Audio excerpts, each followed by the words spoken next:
When my baby came into this world far too early, my hands shook as I typed the words into the family group chat. "We're in the NICU. Please pray." That was it. Simple, honest. A quiet plea that I thought would bring everyone rushing to my side. Instead, the first response I got was a string of vacation photos from my Aunt Carol. Not a word about the baby, not a single question about whether she was breathing or even alive.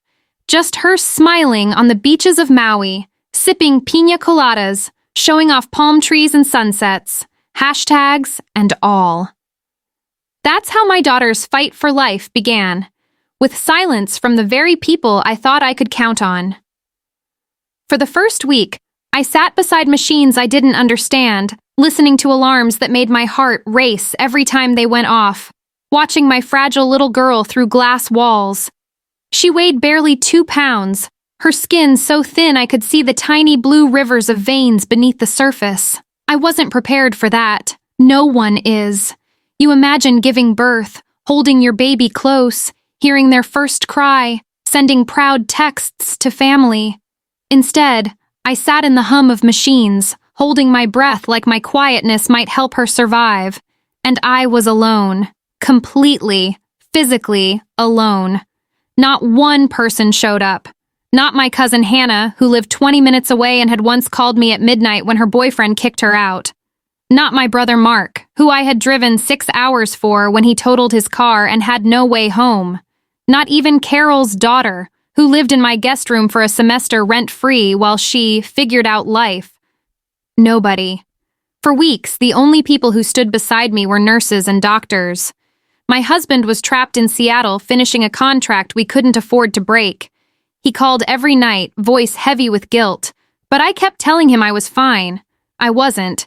I was eating vending machine snacks, showering in hospital bathrooms, sleeping in a folding chair, and praying my baby, whom we named Chloe, would live through the night. Not one person even asked what we named her. 31 days passed before anything changed. I sat in the cafeteria with a cold cup of coffee, scrolling through photos of Chloe the nurses helped me take. She looked stronger, a little bigger, still covered in wires, but I could finally see the spark of life in her. That's when my phone lit up. 84 missed calls, dozens of texts, and one message from Mark. "Answer. This is bad." My stomach sank. I called him back, and his words hit like a freight train. "Dad collapsed in the driveway. Brain bleed. He's in surgery." My mind went blank. I asked who was with him. He rattled off a list. Mom, Carol, cousins, even Hannah. They had all rushed to the hospital in minutes. They could show up for him, just not for Chloe. Then came the part I knew was coming. "You need to come. Mom's falling apart. We need you." Not one word about my daughter. Not a single, "How are you holding up?" Just, "We need you." I reminded him that I had been in the NICU for 31 days, that Chloe was born 2 pounds, that I hadn't left her side. He mumbled excuses. "We thought you didn't want visitors. Things have been busy. Carol just got back from Hawaii." Busy, I almost laughed, as if silence wasn't louder than anything else. I told him I wasn't leaving Chloe. Not now. Not ever. I wished Dad well, but I made it clear. This time, they were on their own. When I hung up, the calls kept pouring in. Guilt-tripping, begging, rambling. I deleted them one by one. I didn't feel rage anymore, just clarity. For years, I had been the fixer, the peacemaker, the one who paid bills when they couldn't, who showed up when nobody else did. And when my baby was fighting for her life, they gave me nothing. So that was it. I turned my ringer off, slid my phone into my pocket, and walked upstairs to Chloe's room. She was breathing on her own for the first time. I stood there, staring at her tiny chest rising steady and slow, and I realized I didn't owe anyone in that family a single thing anymore. The next days were heavy. My phone went silent after the flood of calls, as if they had flipped a switch and decided if I wouldn't cave, I wasn't worth the effort. They didn't even bother to update me on whether Dad made it. And I didn't ask. Because the only heartbeat that mattered was the one on the monitor in front of me. A few days later, Carol showed up to the hospital unannounced. The nurses told me she waltzed in with designer sunglasses and a shopping bag. She didn't ask to see Chloe, didn't ask how I was holding up.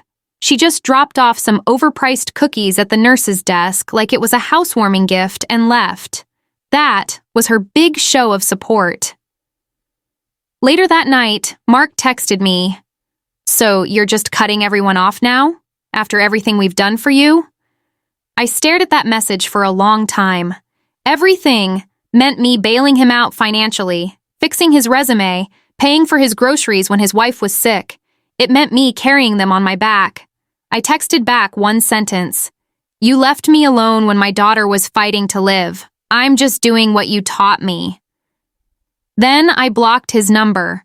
Something shifted inside me. That night, I logged into the tuition account I had been funding for Mark's son. I canceled every payment. Then I logged into the account I had been using to help Hannah with rent. Gone. No warnings, no explanations. Let the bills roll in, let them scramble. For the first time in my life, I wasn't their safety net, and it felt like freedom. Days later, chaos erupted in the family group chat. My grandfather, quiet, old school, the only one who never played games, had called everyone to his house. No one knew why. When they arrived, he handed out folders.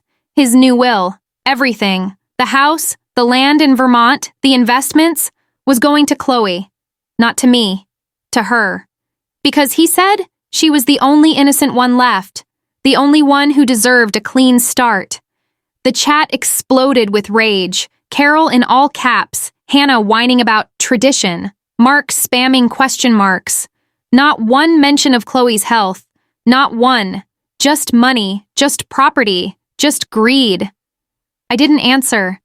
I sat in Chloe's room, holding her tiny body against my chest, feeling her heartbeat steady and warm. And I knew this wasn't about revenge. This was simply the cost of their choices. They made their decision when they left me alone. Now they were living with it. But I wasn't done yet, because while they obsessed over inheritance, I was planning something bigger. A new life. A job had opened up in Colorado at a children's hospital, the same city where my husband had been offered a permanent role. It came with relocation support and, most importantly, a specialized NICU follow-up program for Chloe. I filed the paperwork quietly. 2 days before we left, I sent one final message to the group chat. Not words, just a photo. Chloe, asleep in her car seat, 2 suitcases in the background. Within seconds, the responses flooded in. "Where are you going? Wait, is this a joke?" And finally, Mark. "You're seriously doing this after everything?" After everything. As if I hadn't been abandoned for 31 days. I didn't reply. The next day, Chloe was discharged and we boarded a plane. Just me, my husband, and our daughter. No looking back. Weeks passed. I started posting quiet updates online. Chloe smiling at the ceiling fan. Chloe napping in her crib. Chloe gaining weight, thriving. The family didn't comment, but I saw the profile views, the silent watching. They wanted back in, but I didn't let them. Not anymore. Then came the letter. Handwritten from my grandfather.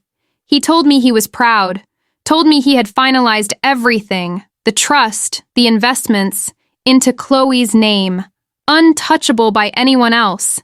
He said, "They think you needed them, but the truth is, you were the one holding this family together.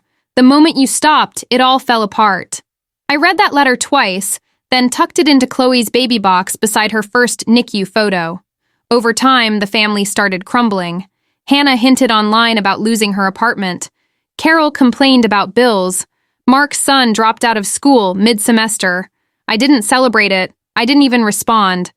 Because this wasn't about vengeance anymore. It was about peace. They tried reaching out. A box of baby clothes from Carol.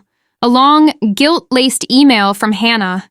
Even Mark showed up at my new doorstep one night, staring at me like he couldn't believe I had really built a life without them.